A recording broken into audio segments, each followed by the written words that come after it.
ಹೆಚ್ಚಿನ ಮಟ್ಟದಲ್ಲಿ ನಮ್ಮ ಸಂಘಟನೆ ಆಗ್ಬೇಕಾಗಿದೆ. ಯಾಕಂದ್ರೆ ಭಾರತ ದೇಶದಲ್ಲಿ ನಮ್ಮ ಕರ್ನಾಟಕ ರಾಜ್ಯ ಈರುಳ್ಳಿ ಬೆಳೆಯುವುದರಲ್ಲಿ 2ನೇ ಸ್ಥಾನದಲ್ಲಿದೆ. ಹಾಗಾಗಿ ಇವತ್ತು ನಮ್ಮ ರಾಜ್ಯ ಈರುಳ್ಳಿ ಬೆಳೆಗಾರರ ರೈತರು ಇವತ್ತೇನಾಗಿದೆ ಅಂದ್ರೆ ಸತತ 3 ವರ್ಷ ಆಯ್ತು.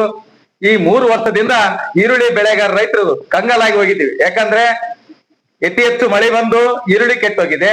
ಅತಂತ್ರ ಈಗ ಏನಾಗಿದೆ ಅಂದ್ರೆ ಇನ್ನೊಂದು ತರ ಈರುಳ್ಳಿ ದರ ಕುಸಿತದಿಂದ ಇವತ್ತು ಒಂದು ಮಾಧ್ಯಮದ ಟಿವಿ ಸರ್ಕಾರ ಆಗಿರ್ಬೋದು, ಕೇಂದ್ರ ಸರ್ಕಾರ ಆಗಿರ್ಬೋದು, ರಾಜ್ಯ ಸರ್ಕಾರ ಆಗಿರ್ಬೋದು, ನಮ್ಮ ರೈತರ ಬಗ್ಗೆ ಎಳ್ಳಷ್ಟು ಕಾಳಜಿ ಇಲ್ಲ. ಯಾಕಂತ ಅಂದ್ರೆ ನಾವು ನಮ್ಮ ಸಂಘಟನೆಯಿಂದ ಸಾಕಷ್ಟು PDPS ಕೊಡ್ರಿ ಅಂತಂದೇಳಿ ಸಾಕಷ್ಟು ಮಾಧ್ಯಮದಲ್ಲಿ ಮತ್ತು ಟಿವಿ ಮಾಧ್ಯಮದಲ್ಲಿ ಸಾಕಷ್ಟು ನೋಡಿದ್ದೀರಿ. ಅಣಕು ಯಾತ್ರೆ ಮಾಡಿದ್ದೀವಿ, ರೋಡ್ ತಡೆಯನ್ನು ಮಾಡಿದ್ದೀವಿ. ಏನ್ ಮಾಡಿದ್ರು ಕೂಡ ಸರ್ಕಾರ ನಮ್ಮನ್ನ ಕಣ್ ತೆಗಿತಾ ಇಲ್ಲ.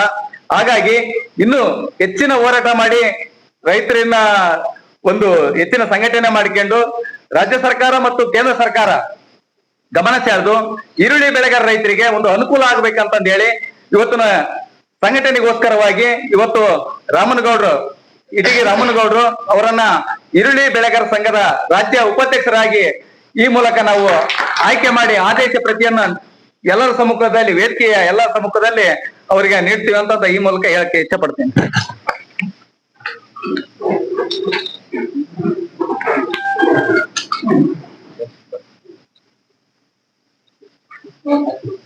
ಸರಿ,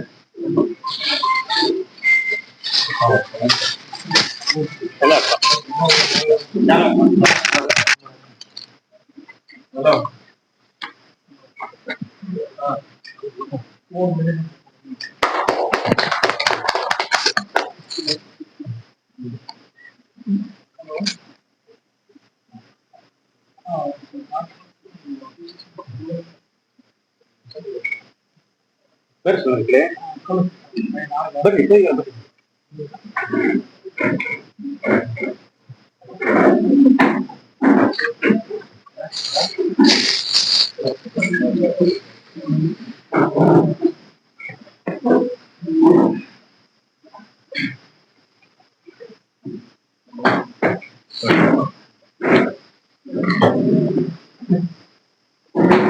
ಈ ಕಾರ್ಯಕ್ರಮ ಉದ್ದೇಶಿಸಿ ನಮ್ಮ ಸಂಘದ ರಾಜ್ಯ ಪ್ರಧಾನ ಕಾರ್ಯದರ್ಶಿ ಎಲ್ಲಾ ಬೆಳೆಗಾರರಿಗೂ ಸಹಿತ ಹೃತ್ಪೂರ್ವಕವಾಗಿರ್ತಕ್ಕಂತಹ ಸ್ವಾಗತ. ನಮ್ದು ನಮ್ಮ ಅಧ್ಯಕ್ಷ ಹೇಳಿದಂತೆ ರಾಷ್ಟ್ರದಲ್ಲೇ 2ನೇ ಸ್ಥಾನದಲ್ಲಿ ಇರ್ತಕ್ಕಂತಹ ಬೆಳೆಗಾರ ನಾವು ಕರ್ನಾಟಕದವರು ಈರುಳ್ಳಿ ಬೆಳೆದ್ರಲ್ಲಿ 2ನೇ ಸ್ಥಾನದಲ್ಲಿ ಇದ್ದೀವಿ. ಮಹಾರಾಷ್ಟ್ರ ಫಸ್ಟ್ ಆದ್ರೆ ಕರ್ನಾಟಕ 2ನೇದು.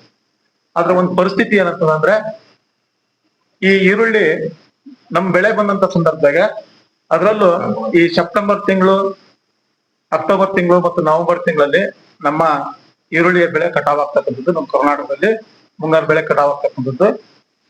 ಆ ಸಂದರ್ಭದಲ್ಲಿ ನಮ್ಗೆ ಬೆಲೆ ಬಹಳ ಕಡಿಮೆ ಇರುತ್ತೆ. ಕಳೆದ ವರ್ಷದಲ್ಲಿ ನಾವು ಈರುಳ್ಳಿ ಎಷ್ಟು ಬೆಳೆದಿದ್ವಿ ಆ ಈರುಳ್ಳಿಯ ಖರ್ಚನ್ನು ಸಹಿತ ಮೈ ಮೇಲೆ ಹಾಕೊಳ್ಳತಕ್ಕಂತಹ ಪರಿಸ್ಥಿತಿ. ಒಂದು ಕ್ವಿಂಟಲ್ ಈರುಳ್ಳಿ ಬೆಳೆಯಲಿಕ್ಕೆ ಆಗ್ತಕ್ಕಂಥ ಖರ್ಚನ್ನ ನಾವು ಅರ್ಧಕ್ಕೆ ಇದನ್ನ ಮಾರ್ಕೊಂಡು ಬಂದಿರ್ತಕ್ಕಂಥ ಪರಿಸ್ಥಿತಿ ಇತ್ತು. ರಾಜ್ಯಾದ್ಯಂತ ನಮ್ಮ ಅಧ್ಯಕ್ಷರ ನೇತೃತ್ವದಲ್ಲಿ ನಾವು ವಿಭಿನ್ನವಾಗಿರ್ತಕ್ಕಂತಹ ಹೋರಾಟಗಳನ್ನ ಮಾಡ್ಕೊಂತ ಬಂದ್ವಿ. ಈರುಳ್ಳಿ ರೈತರು ಶವಯಾತ್ರೆ ಮಾಡ್ತಕ್ಕಂಥದ್ದು, ಮತ್ತೆ ನಮ್ಮ ಅಧ್ಯಕ್ಷರು ಒಂದು ಹೆಜ್ಜೆ ಮುಂದೋಗಿ ಮಾನ್ಯ ಪ್ರಧಾನಿಯವರಿಗೆ ನಮಗೆ PDPS ಕೊಡಿ, ಬೆಲೆ ಎಷ್ಟು ಕಡಿತ ಆಗ್ತದೋ ಅದನ್ನ ನೇರವಾಗಿ ನಮ್ಗೆ TBT ಮುಖಾಂತರ ರೈತರಿಗೆ ಕೊಡಿ ಅಂತಂದೇಳಿ ತಮ್ಮ ರಕ್ತದ ಮುಖಾಂತರ ಪತ್ರವನ್ನ ಬರೆದಿರ್ತಕ್ಕಂಥ ಉದಾಹರಣೆ ಸಹಿತ ಇದೆ. ಅಂದ್ರೆ ನಾವು ಈ ಮಟ್ಟಕ್ಕೂ ಸಹಿತ ಹೋರಾಟವನ್ನ ಮಾಡಿದ್ವಿ. ಮತ್ತೆ ಎಲ್ಲಾ ಮಾಧ್ಯಮಗಳಲ್ಲಿ ಸಹಿತ ಮಾಧ್ಯಮದ ಸಹಕಾರದಿಂದ ನಮ್ಮ ರೈತರ ಕಷ್ಟಗಳನ್ನ ರಾಜ್ಯ ಸರ್ಕಾರಕ್ಕೆ ಮತ್ತು ಕೇಂದ್ರ ಸರ್ಕಾರಕ್ಕೆ ಗಮನ ತರಲಿಕ್ಕೆ ಪ್ರಯತ್ನ ಪಡುತ್ತೆ. ಜೊತೆಗೆ ಈ ವರ್ಷ ಏನ್ ಮಾಡ್ತಾ ಇದೀವಿ ಅಂತಂದ್ರೆ ಈ ಈರುಳ್ಳಿ ಬೆಳೆಗಾರರ ಸಂಘದ ವೆಬ್ಸೈಟ್ ಅನ್ನು ಸಹಿತ ಇದು ಮಾಡಿ ಆಧುನಿಕ ವಿಧಾನದ ಸ್ಪರ್ಶಗಳನ್ನು ಕೊಡ್ತಾ ನಮ್ಮ ಹೊಸ ಏನು ಸಾಮಾಜಿಕ ಮಾಧ್ಯಮಗಳು ಇದಾವೆ ಅವುಗಳ ಮುಖಾಂತರ ಸಹಿತನು ಮುಂದಿನ ತಿಂಗಳು ಲಾಂಚ್ ಆಗುತ್ತೆ. ಅದು ಆ ಮುಂದಿನ ತಿಂಗಳು ಲಾಂಚ್ ಆಗ್ತದೆ.